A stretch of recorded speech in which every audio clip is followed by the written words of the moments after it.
प्रणाम गुरुदेव। आयुष्मान, बैठो।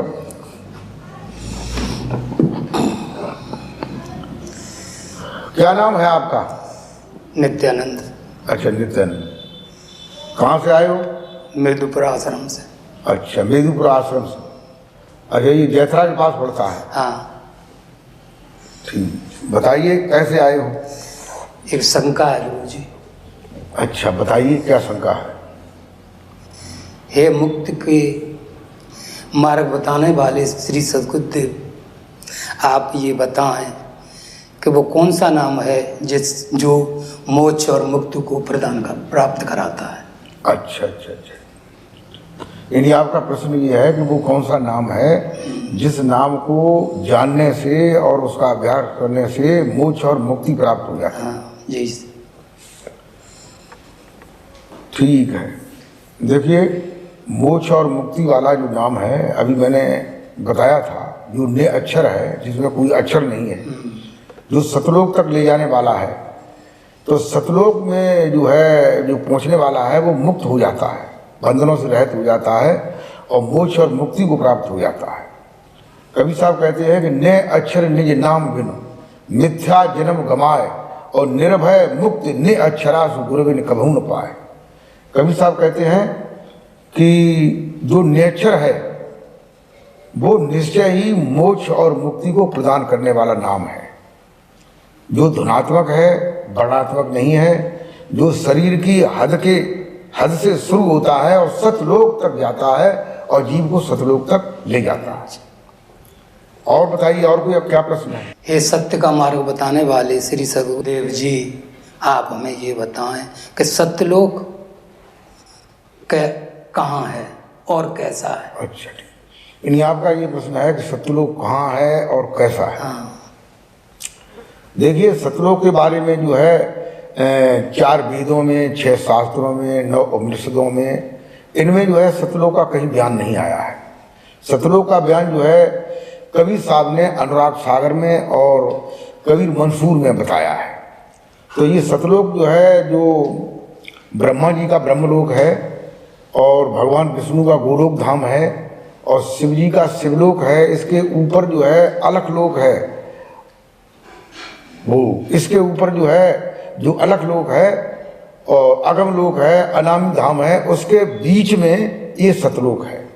और आपने ये भी पूछा था कि वो सतलोक कैसा है, तो वह सतलोक जो है वो सफ़ेद रंग का है, भवन बना हुआ है, बहुत विशाल कोहब द्वीप पर निवास करता है, जहाँ सफ़ेद दरवाजा है, सफ़ेद झंडा जहाँ लगा हुआ है और उसमें सतपुरुष जो है विराजमान है।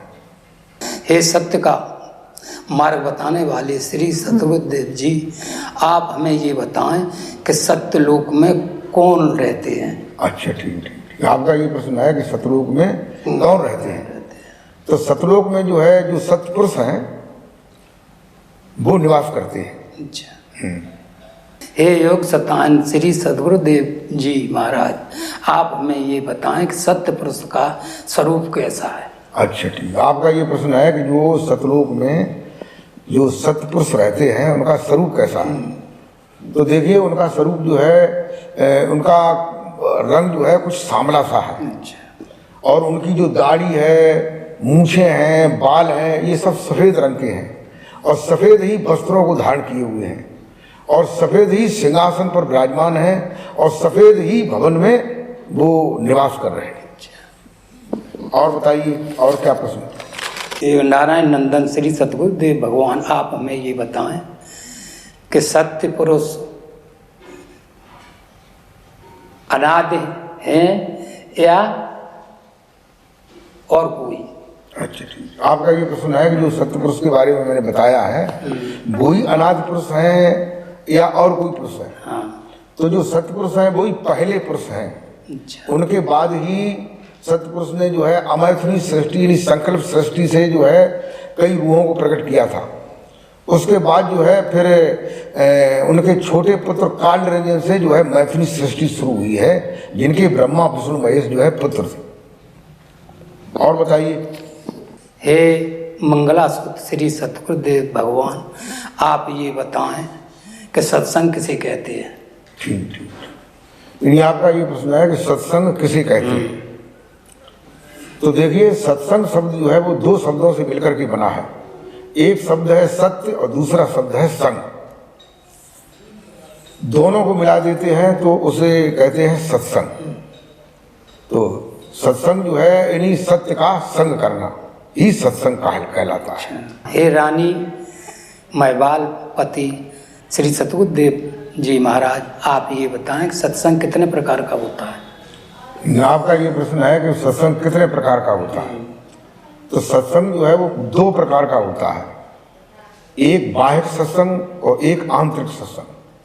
यानी जब कोई मनुष्य जो है उस सत्य शब्द से श्रुति को जोड़ करके अपने अंतर में उस आनंद को प्राप्त करता है, उस सत्य को प्राप्त करता है, अनुभव करता है, उसी अनुभव को जान करके फिर उसमें ही जो है दोहा, चौपाई, गजल, छंद ये रचनाएं लिखता है और बाहर कह करके बोलता है, इसको बाह्य सत्संग कहते हैं। और आंतरिक सत्संग उसे कहते हैं कि जो अंतर में सत्य में श्रुति को जोड़ करके अंतर में जो अनुभव करता है सत्य का, वह आंतरिक सत्संग होता है। इस प्रकार से ये दो प्रकार के सत्संग होते हैं। और बताइए, और क्या प्रश्न है। हे सहज अवस्था में रहने वाले श्री सतगुरुदेव महाराज जी, ये बताएं कि सत्य किसे कहते हैं। अच्छा, ठीक। आपका ये प्रश्न है कि सत्य किसे कहते हैं। हाँ। देखिए, सत्य जो है वो अपने आप में निष्ठावान है। यानी सत्य जो है निष्ठावान है, सार्वभौम है, स्थायी भाव में है।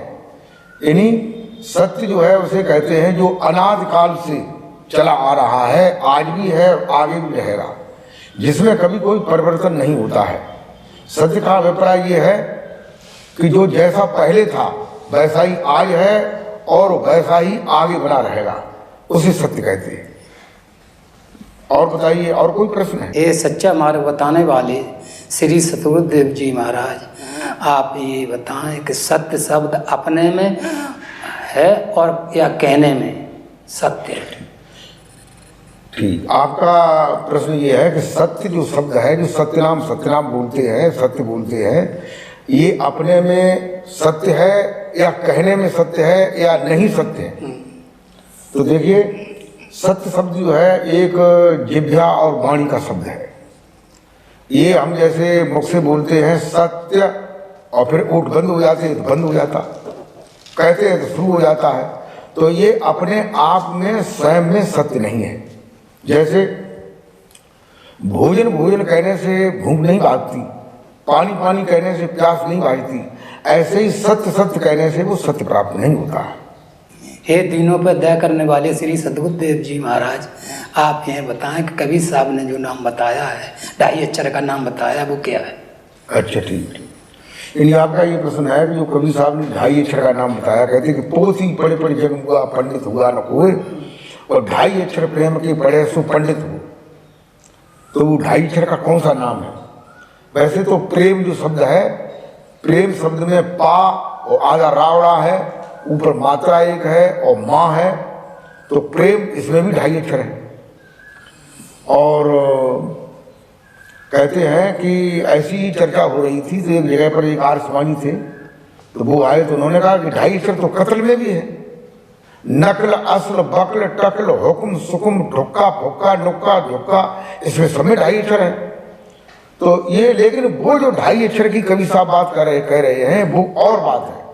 वो ढाई अक्षर का नाम जो है तुम्हारे शरीर के अंदर, पिंड के अंदर नाभि से बाहर को उठता है, उसे ढाई अक्षर कहते हैं। उस ढाई अक्षर के नाम को, उसकी चाल जो है 1 मिनट में 75 बार चाल होती है, 75 बार जो है स्पंदित होता है। ऐसा जो नाम है, ऐसे नाम को जान करके जीव जो है भवसागर से पार हो जाता है। हे सतगुरुदेव जी महाराज, हमने कई जगह ये प्रश्न पूछे लेकिन हमें किसी ने जवाब नहीं दिया। आपको जवाब मैंने पूछा तो आपने कहा सही तरीके से जवाब दूंगा और इसे सुनकर मैं संतुष्ट हूँ और आपकी शरण में आना चाहता हूँ। ठीक है।